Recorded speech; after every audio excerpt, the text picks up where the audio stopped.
Hey y'all, my name is Alba. I am a fitness therapist and owner of Trainer in Pink, and in today's video we are going to talk about the core. Now I'm pretty embarrassed to say this, but a lot of people, and that includes fitness professionals, do not know what the core is. Let's get it out of the way that the core has absolutely nothing to do with your abdominals. Your obliques are not part of the core. Your six-pack muscle is not part of the core.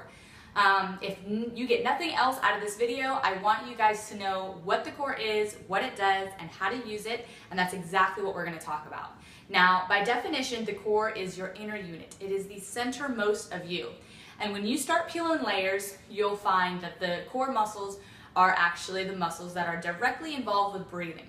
Because remember, your core is activated with every movement you make and every single breath that you take. And you guys all know what these muscles are. They are it's your diaphragm, your pelvic floor, transverse abdominis, and then you got some spinalis root muscles in there as well. Now, I'm gonna go nerd moment on you guys just for about 20 seconds. I want you guys to be able to know and recognize signs of a weak core. So you can know if this is you or your friends, and then you know who to share this video with, okay? So nerd moment real quick. When you inhale, your diaphragm lowers, that's allowing for your lungs to expand. Pelvic floor is supporting from underneath. Your transverse abdominis at that point is expanding. It will get its contraction during the exhale. And then your spinalis root muscles will be at the very end. You know, when your chest lifts at the end of your breath, that's those guys. Now the reason that I wanted to go in that was so that you guys would know how to recognize a weak core. So perhaps you see somebody walking around, or you're in the office and you see somebody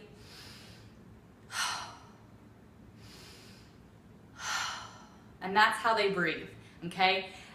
These people will usually also complain that they carry their stress right here. Well, reality check, these muscles are not made for, imagine how many breaths you take in a day. These muscles aren't made for that. So yeah, of course they hurt. So practicing diaphragm breaths is gonna be number one. Another sign of a weak core, this one's actually pretty graphic.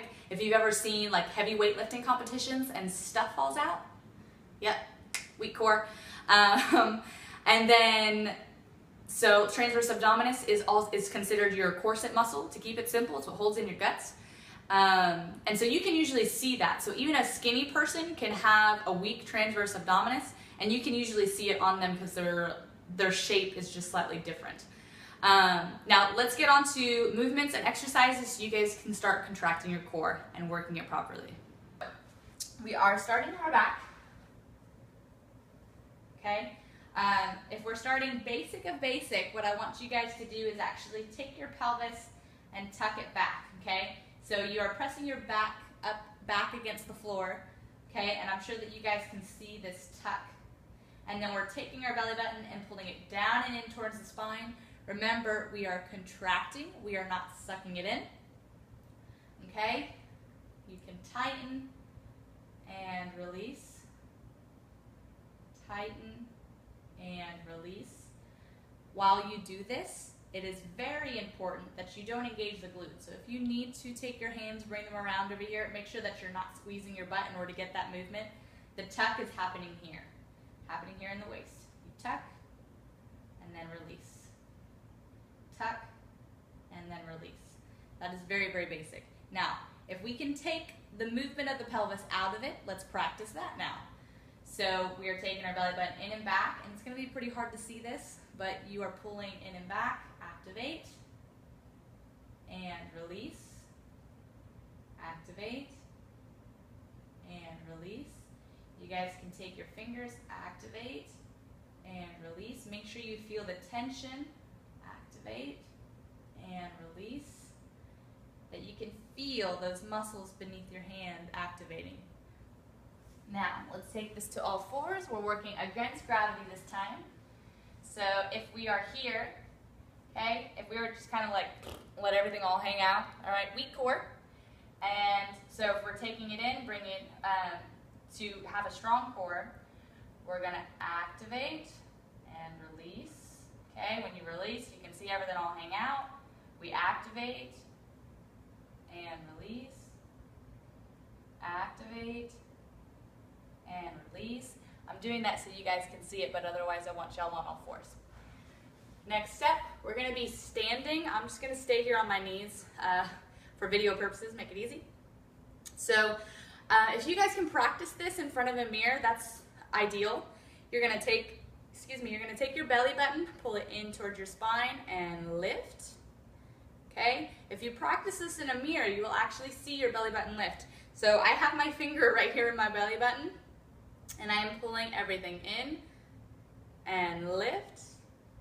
Okay? Now we're making sure that we keep our chest raised. Okay? I don't want you guys trying to get that activation. Okay? So pulling the belly button in and lift and release, in and lift and release. And we are getting that core activation, and that's what you can do in everyday life. Now, as we're walking around, living and breathing, you can keep your core activated and you work on your diaphragm breaths. So when you do this, you inhale, you let your stomach expand. Exhale. Contracting that transverse abdominis, that corset muscle. Inhale. Exhale. Get all that air out. Inhale. Exhale. Now guys, notice my shoulders aren't raising. If they raise, it's only at the end of the breath. So if I were to take a full inhale, I inhale. At the end, you see that raise. Exhale. And I contract. That's y'all's video on the core. Happy activation. My name is Alba and I'm the trainer in pink. Thank you guys for watching.